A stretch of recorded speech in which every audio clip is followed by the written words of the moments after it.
Hombre, Dominique, ¿cómo estás? Qué gusto saludarte. Igualmente, padre, muchísimas gracias por la invitación, ¿no? Para mí es un placer participar en este programa con el café en la mano, ¿no? Yo quizás con Coca-Cola, pero bueno, No, hombre, qué con lo que gusto sea, con lo que sea, de verdad. Oye, ¿cómo, espero cómo, que cómo se ve estás? bien, ¿Cómo has ¿no? estado pasando la cuarentena? Pues padre, bastante bien. Como ya le comenté alguna vez que ya me estoy acostumbrando a la vida monástica, mejor decir ermitaña, ¿no? Como vivo solo, pues la verdad que me siento como los padres del desierto, ¿no? Porque en realidad esta cuarentena no es fácil, ¿no? Las primeras semanas para mí fueron, la verdad, que bastante difíciles, ¿no? Usted sabe perfectamente que más o menos vamos por la misma línea, ¿no? Que nuestros compromisos son innumerables, ¿no? Conferencias, viajes, y de repente así de un día al otro se cancela todo. Entonces, Ya. lógicamente que primeras 2, 3 semanas me costaron, pero ya, mire, ya me acostumbré, ya llevo un cierto ritmo de trabajo, una cierta, como, mi horario, ¿no? Una rutina, y bastante bien, gracias a Dios. No, qué bueno, Dominique. Pues espero que bien y espero que también tu familia ahí en Polonia también estén todos muy, muy bien. Oye, Sí, gracias Dominique, a sí, Dios. qué bueno, qué bueno.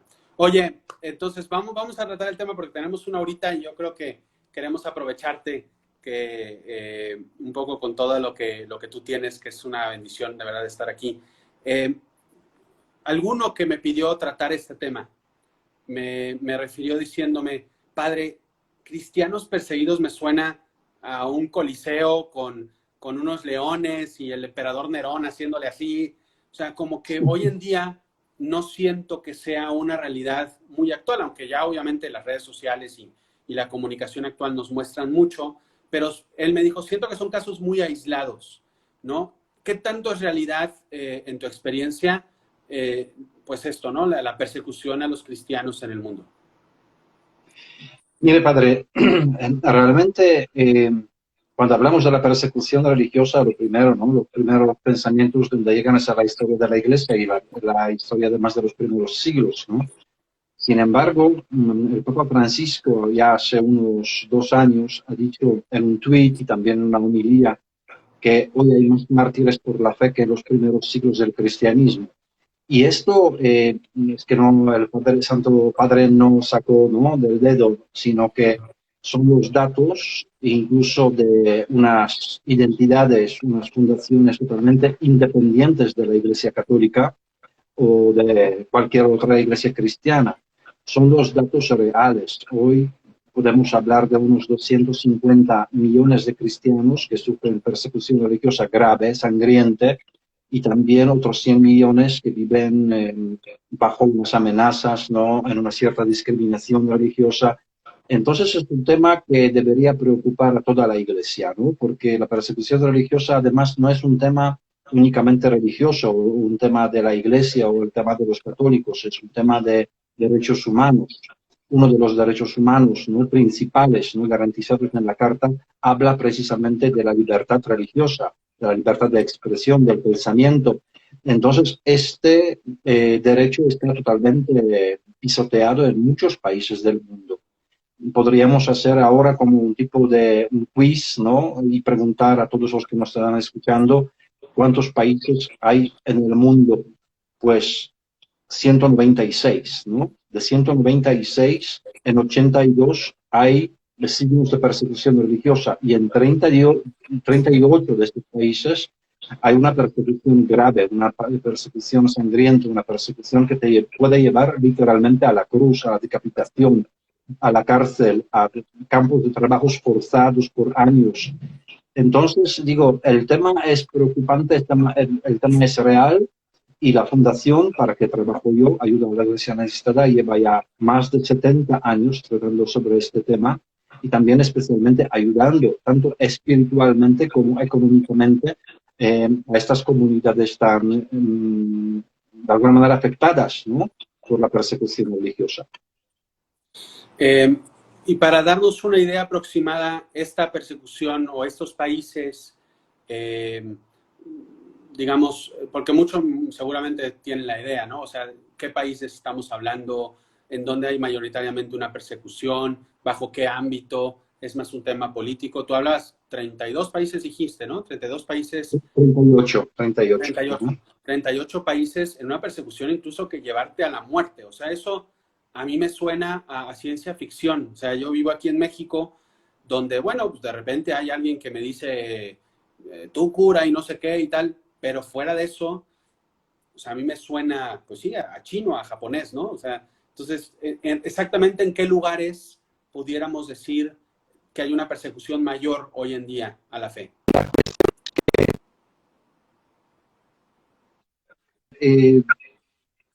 Hace unos 20, 30 años atrás podríamos hablar de la gran persecución religiosa de los países, digamos, de régimen comunista, ¿no? Pero ahora esta persecución se trasladó a los países de mayoría musulmana. Ese es el problema. Este radicalismo islámico realmente se profundizó, se aumentó muchísimo en muchos países, como por ejemplo Pakistán, Nigeria, Siria, Irak, Afganistán, Yemen y unos cuantos más, ¿no? Estamos viendo realmente el aumento, sobre todo, de este extremismo religioso, y esto es preocupante. Además que, fíjese una cosa, que este radicalismo islámico, este terrorismo islámico, no solamente afecta a las comunidades cristianas, por ejemplo, en estos países que he mencionado. Hoy podemos hablar en un concepto de terrorismo del vecindario, ¿no? ¿Qué es esto? Hablamos de los países europeos, hablamos de los países que no tienen nada que ver con el Islam. Sin embargo, en estos países podemos observar en los últimos años ataques terroristas, ¿no? A la gente totalmente inocente. Quiero decir que los islamistas de ahí, o los que ya a veces segunda o tercera generación que viven en Europa, se radicalizan y cometen ataques terroristas en los sitios públicos, en Alemania, en Francia, en España, en Inglaterra, en Bélgica. Quiero decir que hoy realmente todo el mundo está bajo la amenaza terrorista islámica, ¿no? Pero los países donde hay más persecución, yo diría que Nigeria, ¿ok? Donde hablamos ya en los últimos años de unos 22.000 asesinatos, ¿no? De los cristianos, las iglesias quemadas, centenares de iglesias atacadas. Podemos hablar de Siria, de Irak, lo que hemos visto en los últimos años, no solamente la guerra, sino también la persecución religiosa, el terrorismo de parte del grupo Al-Qaeda, de ISIS, etcétera, etcétera. Fíjense que yo una vez pregunté, ¿no? En una conferencia, además en una universidad, ¿cuántos grupos terroristas conoce el público? Y yo creo que la gente aquí en México era capaz de mencionarme 4 o 5 grupos, ¿no? Terroristas islámicos. Y fíjense una cosa muy importante, ¿no? Y muy curiosa, que los expertos nos hablan que en el mundo existen cerca de 2.000 grupos radicales islamistas terroristas, ¿no? Esto nos da como 2.000, ¿no? Entonces, esto nos da como una visión, ¿no? Global de lo que está pasando. Por lo tanto, digo, esto es el terrorismo islámico, ¿no? Pero también, lógicamente, que tenemos que mencionar Corea del Norte o China, ¿de acuerdo? Los países que no tienen nada que ver con el Islam, sin embargo, están bajo el régimen comunista. Y yo creo que más que China, pues Corea del Norte, ¿no? Donde está perseguido cualquier tipo de religión, no solamente el cristianismo. El único culto que se permite en en Corea del Norte es el culto a los líderes políticos, ¿no? Nada más. Es decir, posesión de una Biblia te puede costar toda la vida en un campo de trabajos forzados, ¿no? No se puede mencionar ni la palabra Jesucristo, ni nada. Eso quiere decir que hay muchísimos cristianos en el mundo que están experimentando realmente una persecución muy dura, ¿no? Y esto, padre, a mí de alguna manera, mire, ahora vivimos en la cuarentena, ¿no? Y en México justo estamos pasando ahora por los momentos cada vez más duros, cada vez más contagios, cada vez más normas sanitarias, ¿no? O de protección que nos obligan a quedarnos en la casa. no tenemos las misas presenciales, ¿no? En los templos no podemos confesarnos. Yo mismo tengo que decir, llevo 3 meses sin confesarme. Yo creo que en mi vida he pasado por esto, ¿no? Y esto, de alguna manera, a mí, no lo sé, me acerca a estas comunidades cristianas perseguidas, ¿no? Lo que nosotros vivimos por 3, 4 meses, ya no aguantamos, ¿no? Ya nos a veces rebelamos, ya pedimos que devuelven nuestras misas, no quiero confesarme. Algunos preguntan, Dominic, ¿tú sabes en qué iglesia ¿cómo se llama? Celebra una misa clandestina, ¿no? Entonces, porque quiero ir, ¿no? Pues todo esto, lo que estamos viviendo nosotros solamente unos meses, miles y miles de cristianos están viviendo desde hace meses, años o décadas, ¿no? Entonces tenemos que tener esto en cuenta, que quizás lo que estamos viviendo de alguna manera nos hace entender lo que viven realmente muchos hermanos nuestros en tantos países del mundo, ¿no? A causa de esta persecución religiosa. Sí, a mí me acuerdo, me contaron una experiencia, no sé si fue una vez que te escuché hablar a ti o fue cuando en la Ciudad de México tuvimos una vez la bendición, porque yo lo considero una bendición, de escuchar creo que es patriarca caldeo de Siria, si no mal recuerdo. Se me escapa ahora el nombre, pero... sí, sí. Y la verdad es que él nos decía, tú imagínate que estás en tu casa, creo que, bueno, no me acuerdo, pero fue una de estas 2 veces, que estás en tu casa, estás viendo la televisión o estás viendo el live del padre con Dominique, y de repente te tocan a la puerta y te dicen, vete, salte ahorita, o sea, lo que tengas, no agarres nada, porque van a venir ahorita a matarte. Y simplemente por el hecho de ser cristiano, ¿no? Eso es lo que viven muchos hoy en día, ¿no? Y a mí, claro, eso me impresionó muchísimo, porque me tocaron una realidad muy, muy normal mía, ¿no? Algo que yo vivo de manera muy natural, ¿no? Y que digo, ahorita no experimentamos, pero podemos experimentar, perdón. Sí, sí, padre, es que yo tuve la oportunidad de verdad de visitar muchos países, ¿no? Del mundo donde hay persecución religiosa o donde las comunidades cristianas son como una pequeña minoría, ¿no? Pero yo creo que uno de los viajes más significantes y más impactantes para mí fue la visita en los campos de refugiados en Irak. Yo muchas veces cuento estas historias de los encuentros con personas que tenían a veces 20 minutos, media hora, ¿no? Para abandonar la casa, salir de su barrio, salir de su pueblo con nada, ¿no? Con lo puesto, para salvar sus vidas, ¿no? Porque los terroristas estaban llegando al pueblo. Quiero decir que miles y miles de personas, ¿no? Pasaron años en los campos de refugiados simplemente por ser cristianos, ¿no? Tenían que abandonar sus casas, perdieron prácticamente todo por lo que estaban luchando desde generaciones, sus casas, sus tierras, sus negocios, sus tiendas.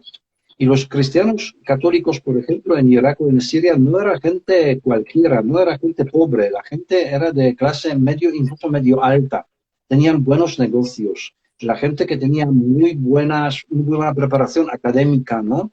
Y de repente, así, en media hora, abandonas todo y vives en un campo de refugiados, una tienda de campaña, ¿no? No puedes prácticamente llevar nada, los bancos cerrados, las cuentas bancarias canceladas, ¿no? O robadas simplemente.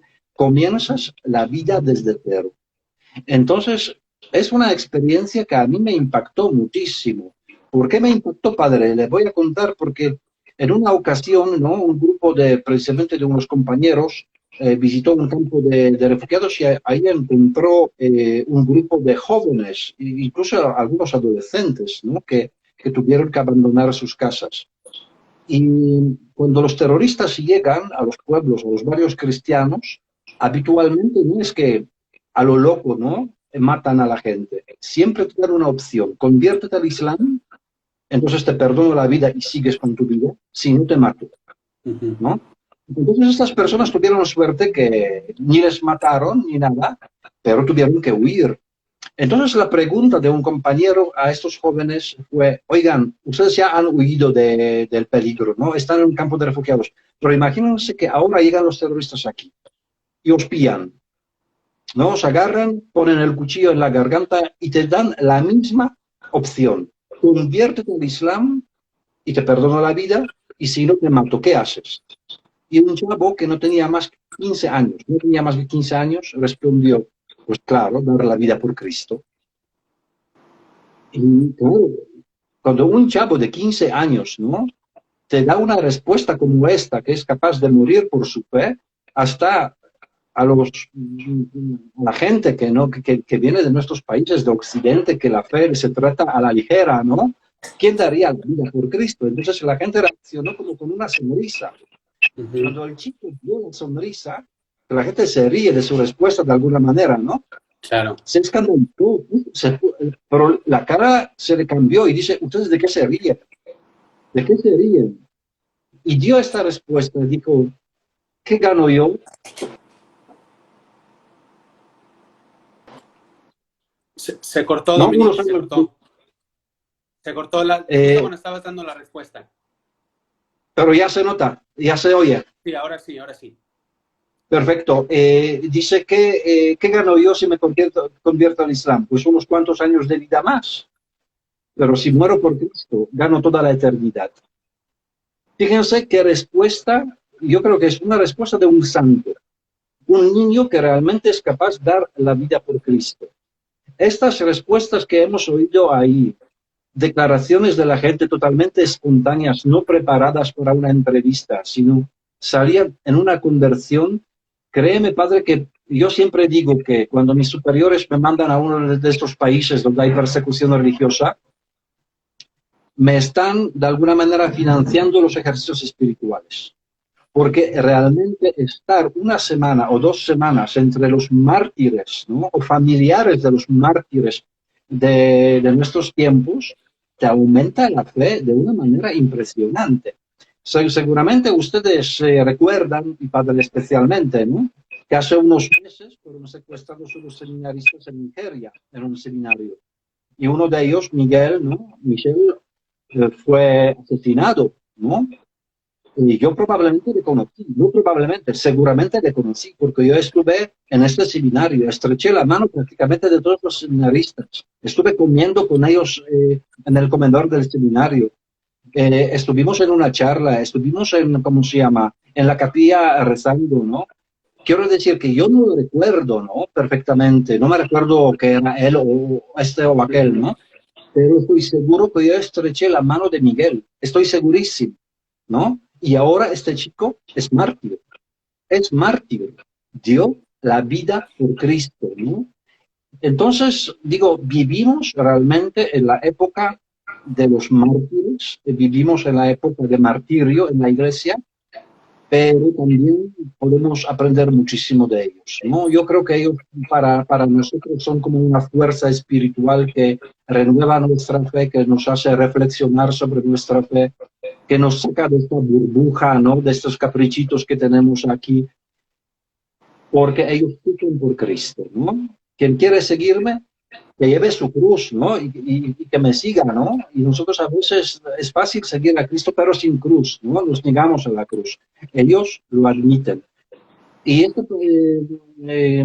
intervención, padre, antes de la siguiente pregunta, me gustaría terminar con una cosa, ¿no?, que a mí me impactó mucho, porque muchas veces aquí, por ejemplo, cuando hay pandemia ahora, cuando hay manifestaciones violentas en tantos países, ¿no?, nos preguntamos, ¿y dónde está Dios en todo esto? Pues la misma pregunta hicimos a la gente ahí en los campos de refugiados, en varios países que visitamos. ¿Dónde está Dios en todo esto? Ustedes no culpan a Dios por lo que está ocurriendo.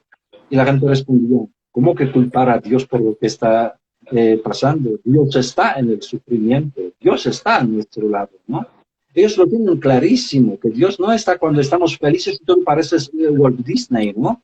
No, Dios está cuando sufrimos, cuando lloramos, cuando perdemos a un ser querido. Dios está a nuestro lado. Y esto lo tienen clarísimo. Muy buena reflexión, Dominic. De hecho, hay una frase del Papa Francisco que me gusta mucho y que los que me conocen me escuchan que la cito continuamente, que dice que el bienestar anestesia el alma. Y yo creo que nosotros vivimos anestesiados en nuestra sociedad occidental comodona de de todo y precisamente de repente llegan nuestros hermanos, porque son hermanos nuestros en la fe que sufren de esta manera y nos mueven el tapete, para decirnos, o sea, tú te preocupas por nada, cuando yo estoy aquí viviendo todo. Dominique, además de esta persecución física que sufren muchos, también existe una persecución moral muy fuerte, ¿no? Y pienso, por ejemplo, en lo que se vive hoy en día en Venezuela, por poner el caso, ¿no? Y que me acuerdo que una vez tú comentaste que habías estado ahí y todo lo que tú viste ahí. Digo brevemente, porque tampoco hay que ver mucho, y aquí hay alguno de Venezuela que está aquí escuchándonos seguramente. O sea, ¿qué nos puedes decir sobre esta persecución moral, no solo en Venezuela, sino en cualquier otro lugar que existe hoy en día en nuestro mundo? Mire, padre, yo voy a comenzar de esta manera, no solamente Venezuela, sino también Nicaragua, ¿no? En su tiempo Bolivia, en Argentina de los Kirchner, en varios países donde realmente se intenta imponer socialismo, algún tipo de comunismo, siempre la iglesia va a estar perseguida, ¿no? ¿Por qué? Porque simplemente el comunismo, socialismo está basado en la mentira, ¿no? Siempre, siempre, engaño y mentira. Y lo digo, si alguien quizás está escandalizado por lo que estoy diciendo, no, yo soy polaco, yo he vivido el comunismo en mi infancia, a mí nadie va a engañarme, ¿no? Nadie. Yo sé cómo se comienzan discursos, todo es según una agenda, un guión. Y esto está pasando prácticamente en todos los países del mundo, ¿no? Muchas promesas, muchos colores, ¿no? Pero todo esto se convierte luego en auténtico desastre. Solamente, miren, a mí, cuando me invitaron a Venezuela, y sé que nos está escuchando y viendo la gente de Venezuela, he visto a Padre Romero, les saludo, a Jesús Ramírez también. Y yo cuando a mí me invitaron a Venezuela, yo no quería ir, porque me parecía que es absurdo, ¿no? Pues no conocía la situación en Venezuela, me parecía que es un país caribeño, que se vive como en el paraíso, ¿no? Y no hace falta. Mis compañeros me decían, Dominic, vete, porque es una iglesia hoy necesitada, una iglesia perseguida, una iglesia que hoy no puede dar ni un solo paso adelante sin la ayuda extranjera. Bueno, pues me voy, ¿no? Fui a Venezuela y créeme, padre, en Venezuela vi algo que nunca he visto ni en ningún país africano. Venezuela está totalmente mucho peor que cualquier país africano, que pensamos que África es el continente más pobre, ¿no? Más desastre en todos los sentidos. No. En Venezuela encontré la situación mucho más drástica, preocupante y dolorosa que en cualquier país africano. Yo les quiero enseñar, porque siempre guardo un recuerdo. Aquí, fíjense, son los billetes, ¿no? Que traje de Venezuela. Son billetes que ahora prácticamente no tienen ningún valor, porque se cambió la moneda, ¿no? Son de 500 bolívares, antiguos bolívares, ¿no?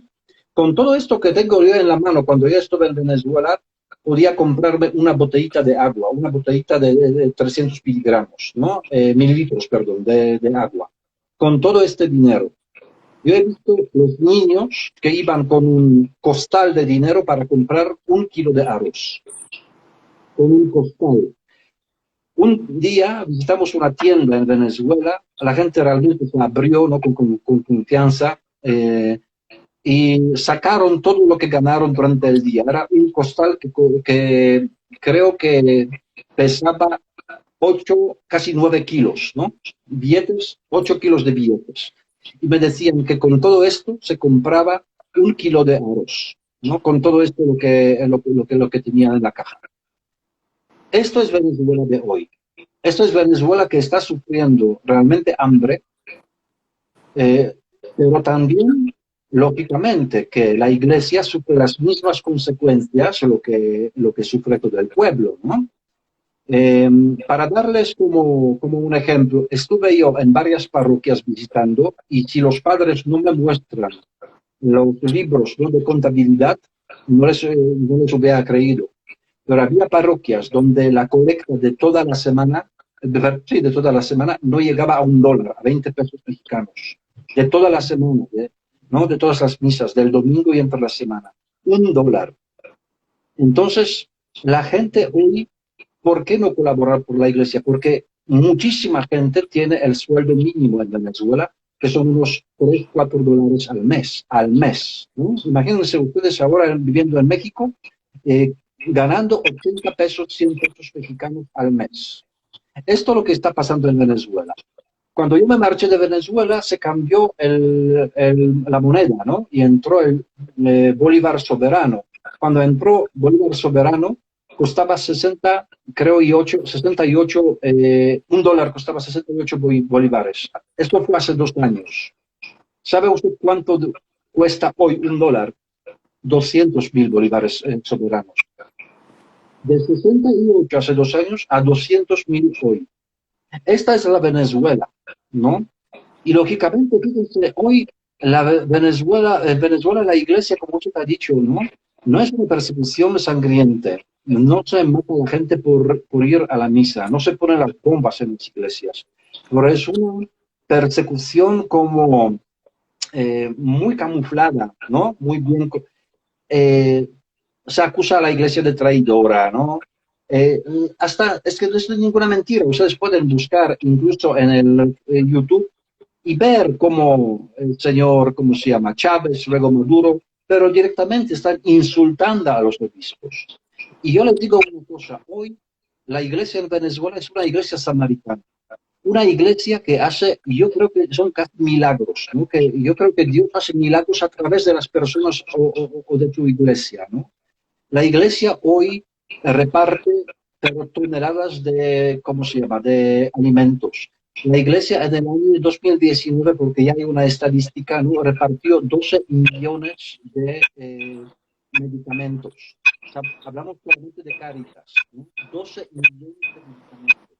Porque hoy realmente comprar una medicina en Venezuela, un simple paracetamol, para mucha gente es algo imposible, ¿no? Uh-huh. Entonces la iglesia visualmente trabajando con los pobres, haciendo ollas solidarias y repartiendo comida caliente a la gente en la misma calle, que demuestra que el problema existe, que el problema de la pobreza, de la miseria existe, lo que el gobierno quiere ocultar. Entonces tú, haciendo el bien y diciendo la verdad, denunciando lo que está pasando, te conviertes en el enemigo de los propios dirigentes, ¿no? Del gobierno. Entonces, repito, la iglesia en Venezuela es una iglesia, sí, es una iglesia perseguida, una iglesia que sufre mucho, pero yo creo que gracias a nuestra colaboración de muchas instituciones, tanto de ayuda a la iglesia necesitada como de muchas más, ¿no?, de Cáritas y otras, realmente no solamente que prospera, sino, como he dicho, hace milagros. Yo diría que hoy la iglesia en Venezuela salva vidas, pero literalmente salva vidas. Yo he conocido a las familias cuyos niños tienen un grado de desnutrición impresionante, y es la iglesia que les trae, ¿no?, despensas. He visto a las personas que no tienen medicamentos porque tienen unas enfermedades, ¿no?, tipo diabetes, ¿no?, o algún problema de tensión, no pueden comprarse medicamentos. La iglesia les propone estos medicamentos gratis. Pero hay una cosa más, padre, que yo quiero mencionar, porque a veces olvidamos de esta parte, ¿no? A veces solamente, de alguna manera, estamos valorando la iglesia según su labor caritativa, ¿no? Lo que da iglesia, eso lo vemos, ¿no? Pero hay algo más. Una vez estuve yo en una parroquia hablando con el sacerdote y de repente se acercó un hombre más o menos de mi edad, ¿no? Y le dije, padre, ¿puedo hablar con usted un ratito? Pues claro, se sentaron en el primer banco y yo de vez en cuando estaba, ¿no?, mirando, ¿no? Y veo que el señor se puso a llorar como un bebé, pero no podía parar, ¿no? Y el padre no hacía nada, solamente le daba, escuchando, y le daba palmaditas. Y cuando se terminó estos 5 o 6 minutos, el señor se tranquilizó, ¿no? Se secó las lágrimas, se dieron un fuerte abrazo y el señor se fue. Cuando el padre regresó a la sacristía, digo, padre, que fue una confesión de toda la vida, ¿no? Y me dice, no, Dominic, no fue ninguna confesión. dice, cada vez más personas como este señor vienen a la iglesia simplemente para llorar. Este señor, ¿no? Como padre de la familia, tenía vergüenza, ¿no? De llorar delante de su mujer, delante de sus hijos, simplemente pensando que van a comer mañana. Quiero decir que la iglesia no solamente da lo material. Yo creo que la iglesia lo que hace es dar esperanza todavía. Mantener a alguien, ¿no? con un ánimo. La iglesia acompaña espiritualmente, yo diría hasta psicológicamente, ¿no? Dando apoyo psicológico. Porque mucha gente, créeme, padre, que ya pierde la esperanza de Venezuela, ¿no? Ya no ven el futuro. Mucha gente pregunta, ¿esto se va a terminar un día? ¿No? ¿Por qué por qué el mundo se olvidó de nosotros? ¿No? Un país tan rico, tan próspero, un país con parques naturales impresionantes, con las playas preciosas, y hoy todo esto está prácticamente vacío, ¿no? Por lo tanto, yo creo que hay que mencionar, ¿no? Que en estas situaciones, cuando hay persecución, la iglesia se hace más fuerte, y la iglesia llega a hacer las cosas que quizás como antes, no lo sé, ni se le pasaba por la cabeza, ¿no? Sin embargo, ahora la iglesia, créeme, padre, que en Venezuela y en otros países que he visto, está al lado del pobre, del marginado, del olvidado, ¿no? Esto es, yo creo que una gran cosa que hace no solamente uno o dos sacerdotes en Venezuela, sino toda la iglesia, todas las diócesis, estando al lado de los más que sufren, los que más sufren. Muy bien, pues qué desgarrador. La verdad es que, digo, tú te imaginas, intuyes un poquito todo lo que se ve por las noticias o por lo que te llega aquí y allá, pero pues es que no, ni siquiera se te pasa por la cabeza ni un poquito, ¿no? Todo lo que realmente la gente está sufriendo. Alguno preguntaba cómo podría ayudar, sí, al final vamos a mencionar un poquito, porque Dominic, tú perteneces a Ayuda a la Iglesia Necesitada o Ayuda a la Iglesia que Sufre, defendiendo del país. Y es una asociación, y eso me consta a mí, porque he podido ver que ayuda mucho a todos estos países, a todas estas realidades. Aquí en México me consta que ayudaron mucho, por ejemplo, a la reconstrucción de las iglesias después del terremoto tan fuerte que estuvo en la Ciudad de México. En fin, es una asociación personalmente que estoy seguro que hace mucho y que esperemos que siga haciendo mucho. Pero bueno, al final, antes de terminar, si quieres, nos das un poquito hacia dónde. Muy bien. Yo quería también comentar un poquito, o sea, bajarlo a nuestra realidad. Es decir, ahorita que nosotros estamos metidos en la pandemia, tú ya me lo mencionaste hace rato. Bueno, yo tenía aquí pensado preguntarte si había aumentado o decrecido las persecuciones. Yo creo que para los terroristas, pues la pandemia no, o sea, a ellos les da igual, ellos siguen atacando. Más bien mi pregunta es, ¿qué ha hecho la Iglesia, para seguir un poquito con esto que has comentado de Venezuela, para ayudar sobre todo al perseguido, ¿no? Física o moralmente, en esta situación tan complicada que estamos viviendo pues todo el mundo por la pandemia? Sí, padre, yo creo que la iglesia hoy, y hay que buscar la información, porque esto no sale en cualquier medio de comunicación, ¿no? Sino que hay que mirarlo solamente en las páginas de información, ¿no? Católicas, pero yo creo que yo veo la iglesia en este nivel caritativo, ¿no? Como más fuerte que antes. Fíjense que al principio de la cuarentena, ¿no? De la pandemia, había algunos políticos o periodistas de izquierdas, ¿no? Especialmente en Europa, que atacaban precisamente a la iglesia, que cerró las puertas, que no hace nada, que es totalmente invisible durante la pandemia. Y yo estaba como diciendo, pero en el contexto mexicano podría decir, pero no manches, ¿no? Que mira un poquito las noticias, entérate, investiga, ¿no? No digas tonterías. ¿Por qué lo digo? Porque mire, yo voy a dar solamente unos pequeños ejemplos, ¿no? Eh, Voy a comenzar de lo que menos se percibe, ¿no? ¿Cuántos sacerdotes, cuántos religiosos y religiosas estaban acompañando a la gente en los hospitales, en los centros médicos donde ni podía ir a la familia? esto hay que tener clarísimo, ¿no? Porque muchos de nosotros creo que todavía vive en una, no lo sé, otra dimensión de la pandemia, ¿no? Pero, ¿qué significa enfermarse de coronavirus? Significa ir al hospital, estar isolado totalmente, nadie te puede visitar. Y si mueres solo, sin despedirte ni de tus familiares, ni de tus amigos, ni nada. A veces en estos casos, la única persona que acompañaba a esta gente en los últimos momentos de su vida era un sacerdote, un religioso. Esto, yo supongo, ¿no?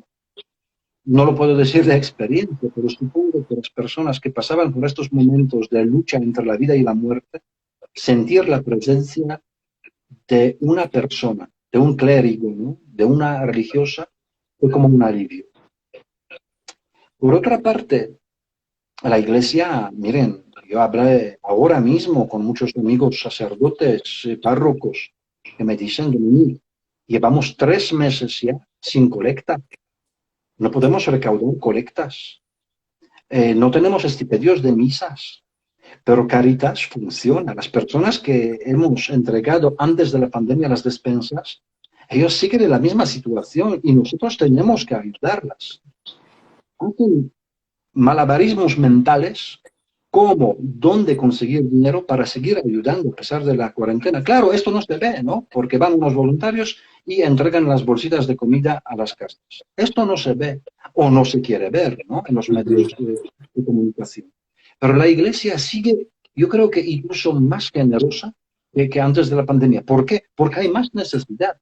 Yo he leído hace una semanita más o menos, salió ¿cómo se llama? Un comunicado, ¿no? de la Caritas de Ciudad de México. No vamos a buscar muy lejos. En Ciudad de México la Caritas tiene, bueno, en muchas diócesis, ¿no? Un banco de alimentos. El banco de alimentos de Ciudad de México, de Caritas, antes de la pandemia, repartía alrededor de 60.000 despensas de comida semanalmente. 60.000. Cuando llegó la pandemia, repartían más de 100.000 bolsas de comida, ¿no? Semanalmente. Imagínense, 100.000, no hablamos de 5 o 10, 100.000. ¿A cuántas personas ayuda a la iglesia solamente en Ciudad de México por banco de alimentos? ¿No? Y lo mismo está pasando en muchas congregaciones, en muchas diócesis, en muchas parroquias. Yo diría que son millones de personas en México, solamente en México, que reciben algún apoyo de parte de la iglesia durante esta cuarentena. Lógicamente, ahora, si pasamos a los países donde hay persecución religiosa, pues los cristianos ahí sufren ahora como de doble manera, ¿no? Claro. ¿Por qué? Por la persecución, como usted ha dicho, los terroristas no respetan la cuarentena, ¿no? Siguen atacando a las comunidades y tenemos varias noticias de África, de los países árabes, ¿no? Donde hay ataques, donde hay iglesias quemadas, personas asesinadas por su fe. Pero solamente voy a mencionar el caso para no alargarme demasiado, ¿no? El caso de Pakistán. En Pakistán, nuestra fundación está ayudando muchísimo durante estos 2 últimos meses. ¿Por qué? Porque, lógicamente, pusieron la cuarentena con unas restricciones muy severas, ¿no? Entonces, el gobierno está ayudando a la gente, pero no a los cristianos. Tanto las autoridades gubernamentales como los clérigos musulmanes niegan la ayuda humanitaria a las familias cristianas. Entonces esta gente no puede salir a la calle, no puede vender las cosas, no puede seguir con sus negocios. Y el gobierno no les ayuda, entonces ¿quién les va a ayudar? Nosotros. Hay una cosa que a mí me llamó mucha atención y realmente me orgullezco, ¿no? de ser parte de esta fundación. Padre, nosotros tenemos las oficinas en 22 países del mundo, ¿no? Y la gente nos entrega estipendios de misas para enviarlos a las zonas donde realmente hay mucha necesidad. Fíjense que durante 2 meses y medio nuestra fundación ha destinado casi 3,5 millones de dólares a los estipendios de misas, ayudando a 11.000 sacerdotes en las zonas más vulnerables, en las zonas donde realmente ahora mismo no se celebran las misas, repito, no se puede de alguna manera conseguir el apoyo económico para mantener la parroquia, a la comunidad, ¿no? Entonces, creo que hemos destinado sí, unos 400.000 estipendios de misas repartidos en muchos países a 11.000 sacerdotes, solamente en estos dos meses y medio, últimos 2 meses y medio. Es una forma, ¿no?, de ayudar al sacerdote, porque sabemos ahora mismo que donde hay persecución, donde hay pobreza extrema, no llegan los donativos, pero claramente hay que pagar la luz de la iglesia, hay que pagar a la gente que trabaja en la iglesia, al sacristán. Si no le das dinero, dices chao, ¿no? Porque no se celebra la misa, vete a descansar. ¿Cómo él va a mantener a su familia? Es un ingreso para mantener la familia. Entonces, para nosotros es claro, ¿no?, que tenemos que seguir ayudando a los sacerdotes y también mucho hemos ayudado últimamente a los conventos de las monjas de clausura en estos países. Porque igual, ¿no? Antes vendían pastelitos, vendían algunas cosas que estaban, ¿cómo se llama?, produciendo, ¿no?, fabricando, y ahora estas cosas no se venden. Claro. Entonces, también las monjitas de clausura, ¿no?, de varias congregaciones religiosas necesitan nuestro apoyo. Entonces, mira, yo creo, padre, que sí hay persecución religiosa, hay pandemia que dificulta realmente no solamente la vida social, pero también toda la vida pastoral, ¿no?, toda la misión evangelizadora de la iglesia. Pero detrás de todo esto hay tanto bien que tenemos que ver. Dios, yo creo que está, no es que yo creo, es que estoy seguro que Dios está a nuestro lado, que la iglesia no es nuestra, ¿no? Somos administradores, pero la iglesia es de Dios y Dios cuida a su iglesia, incluso en estos momentos tan difíciles, ¿no?, de tantos obstáculos, de tantos problemas que encontramos. Dios está a nuestro lado. Muy bien, y fíjate que no había pensado en los conventos de clausura, efectivamente, o sea, las pobres religiosas no tienen, pues, ¿de qué les va a llegar si no pueden vender nada? Oye, Dominic, para acabar y luego ya que nos digas un poquito precisamente la Fundación de Ayuda a la Iglesia Necesitada, porque creo que pues nosotros, dentro de todo lo difícil, pues somos unos afortunados de todo lo que vivimos, la verdad. Una pregunta a lo mejor un poquito más personal para ti. ¿Qué sacas tú de bueno, de positivo, de esta situación de cuarentena que has vivido y que incluso conociendo todos estos datos que tú nos has ido contando y muchos más, o sea, para tu vida y que a lo mejor muchos de los que nos están escuchando podríamos sacar, o sea, para realmente que no sea nada más algo anecdótico, ay, acabó el coronavirus y seguimos igual, ¿no? ¿Qué sacas tú de bueno de todo esto? Mire, padre, el obispo de San Sebastián, Monseñor Munilla, ¿no?, de España, cuando se comenzó la pandemia, él dijo que pandemia puede ser el tiempo de perdición para muchos, pero también puede ser tiempo de gracia, ¿no? Para muchos, estar confinado en la casa puede suponer horas y horas de ver telenovelas, Netflix, pornografía, chat totalmente sin ningún sentido, ¿no?, de tonterías. Quiero decir, puede ser pérdida del tiempo total, ¿no? Para otros puede ser tiempo de gracia, ¿no? Yo creo que muchos de nosotros, y usted lo sabe más que yo, seguramente, durante las confesiones, la gente dice, no leo la Sagrada Escritura, no leo la Biblia porque no tengo tiempo, porque estoy siempre trabajando. Ay, padre, si tuviera más tiempo, rezaría más, ¿no? Ay, si esto aprendería inglés, me pondría a leer o lo que sea.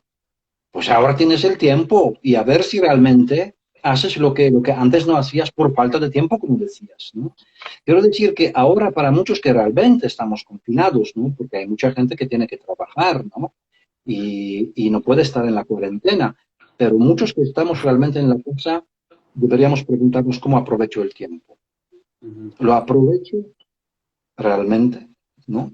Esto puede ser realmente algo positivo, la oración, la lectura de la Biblia, aprender algo, incluso algunos trabajitos en la casa.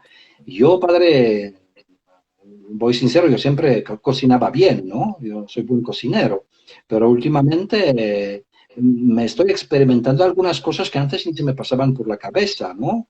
he preparado shakshuka, que es una comida, ¿cómo se llama?, israelí, ¿no? He preparado la primera vez en mi vida la pizza, que antes no lo hacía porque la masa nunca se me iba bien. De repente, bueno, la primera pizza fue para echar, pero la segunda salió muy, muy buena. Quiero decir, hasta estas cosas tan sencillas, ¿no? Como, a ver, aprendo a cocinar, o algunas manualidades o alguna cosa, ¿no? Esto realmente puede ser muy, muy positivo. Lo segundo positivo en el marco de toda la iglesia, ¿no? De todos los que estamos también eh, predicando, evangelizando, estamos trabajando en la iglesia, ¿no? Hemos aprendido, Padre, muchas cosas nuevas. Lo que justo estamos haciendo ahora mismo con usted, hace 3 meses no lo hacíamos, porque nos parecía como absurdo, ¿no? Hacer una videollamada, hacer una conferencia o, ¿cómo se llama?, una charla con el café. Yo conozco a algunos sacerdotes ya más mayores, ¿no?, que no sabían manejar el celular y ahora le veo transmitiendo la misa en vivo, ¿no? Y tú dices, vaya cambio, ¿no? Qué conversión, bienvenido del siglo XXI, ¿no? Eh, Quiero decir que realmente podemos aprovechar este tiempo, ¿no? También para quizás llegar a las personas que antes de una forma presencial no hemos llegado y ahora por las redes sociales nos pueden ver unas personas, recibir algún mensaje, ¿no? De esperanza, de amor, ¿no? De fe. Personas muy alejadas de la iglesia, precisamente por las redes sociales, por internet, ¿no? De forma escrita. Yo a veces escribo algún libro, ¿no? Ahora ya estoy por terminar durante la cuarentena otro libro, precisamente porque tengo tiempo, puedo dedicar más tiempo. Otra cosa que positiva, ¿no? Es la caridad. Yo siempre voy a mencionar lo que hemos hablado ya, lo que hace la Iglesia durante la pandemia, ¿no? A favor de los más necesitados, pero no hablemos solamente en el nivel como Iglesia, como institución, sino hablemos de Iglesia como yo. ¿Cuántas personas hoy, queridos amigos, tenemos en nuestros barrios, en las calles donde vivimos, personas que quizás viven solas, pero ya son ancianas, ¿no? Enfermas? Y estas personas realmente ahora les cuesta ir al supermercado, ¿no? Les cuesta mucho, bueno, es incluso peligroso porque son muy vulnerables al coronavirus. Y hacemos compras, ¿no? Y salimos de la casa en un coche. ¿Por qué antes no llamamos a la puerta de la vecina, ¿no? De al lado, del frente, y preguntamos, oiga, vecina, ¿nos acompaña o quiere? Haga una lista de compras y nosotros hacemos la compra. Quiero decir que cuestiones tan básicas, ¿no? Como ejercer la caridad con gran amor, ¿no? Hacia los que están al lado. También tenemos que, yo creo que mirar, ¿no? A las cuestiones también de la iglesia, precisamente de la parroquia. No olvidar que la parroquia necesita nuestra ayuda, ¿no? Llama a la parroquia, pregunta, padre, ¿qué necesito? Padre, pásame la cuenta de la parroquia. Llevo 3 meses sin dar a la ofrenda, pues puedo hacer un depósito en Oxxo o en un banco, no hacer una transferencia. Porque, repito, las parroquias tienen que mantenerse, ¿no? Tanto los templos como los trabajadores y los mismos sacerdotes también, ¿no? Quiero decir que hay tantas cosas, padre, que podemos aprovechar, que podemos sacar lo positivo, que realmente no es tiempo para llorar, ¿no? Para entristecerse y para meter la cabeza, ¿no? En la arena y fingir que no pasa nada, ¿no? O pensar solamente en nosotros mismos. No. Realmente podemos hacer mucho bien, muchísimo bien. Aprovechar tanto personalmente como para toda la comunidad, para los demás. Y voy a mencionar solamente una cosa más que a mí me ocurrió, ¿no? Hace 2 o 3 semanas. Por fin llamé a un amigo que no nos hemos visto durante tiempo. ¿Pero por qué le llamé? Porque digo, este vive igual, solo, ¿no? No tiene a nadie para come solo, se levanta y toma café solo, ¿no? No tiene ni comunidad ni familia. Seguramente está como triste, como se siente quizás abandonado, solo, ¿no?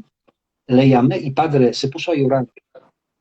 Se puso a llorar de felicidad por escucharme, porque le llamé, simplemente con una llamada le hice el día feliz. Yo creo que esto, ¿no? Que no solamente chat entre los amiguitos y de tonterías. Piensa en este momento, ¿quién vive solo? ¿Alguna tía? ¿Algún tío? ¿Algún amigo? ¿No? es el tiempo de acercamiento a las personas, ¿no? Incluso por este medio que tenemos, ¿no? Celulares, internet y todo, puede ser una forma de provocar una sonrisa más en la gente. Ujú. Yo creo que en este tiempo, padre, no podemos hacer, como decía Madre Teresa de Calcuta, ¿no? De Calcuta, cosas grandes. Pero durante la pandemia pues, podemos hacer miles de cosas pequeñas, pero con gran amor. Y yo creo que esto es lo que nos toca vivir.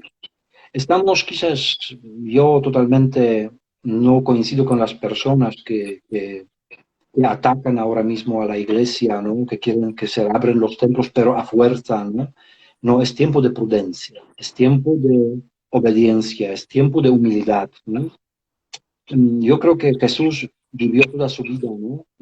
Esta vida pública, gran parte del tiempo con los apóstoles enseñando a los pueblos, pero incluso en la vida de Jesús había tiempo de Getsemaní, había tiempo de aislamiento, de desierto, ¿no?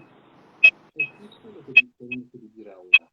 Vivir el desierto en mi casa, vivir quizás un poquito de aislamiento, ¿no? Pero esto nos puede acercar al Señor, sobre todo con la oración, ¿no? Con reflexión, con lectura. Yo creo que se puede aprovechar cada momento de esta cuarentena. Muchas gracias, Dominic. De verdad que sí es muy enriquecedor y creo que pues, viendo los comentarios que hemos recibido es precisamente así. Bueno, nos quedan 4 minutitos antes de que se nos cierre el live. Entonces, nada más terminar. ¿Cómo podemos ayudar? Ayuda a la iglesia necesitada, sea directamente a la institución o canalizarlo a algún país, sea Venezuela o al que quisiéramos. ¿Cómo podemos causar todo eso? Mire, padre, yo creo que, en serio, lo más importante ahora mismo es rezar por estas personas, ¿no? De verdad, incluir en nuestras oraciones diarias toda la comunidad de la iglesia que está perseguida, todas esas comunidades en Siria, Irak, Pakistán y tantos países del mundo, Corea del Norte, China, Venezuela, Nicaragua.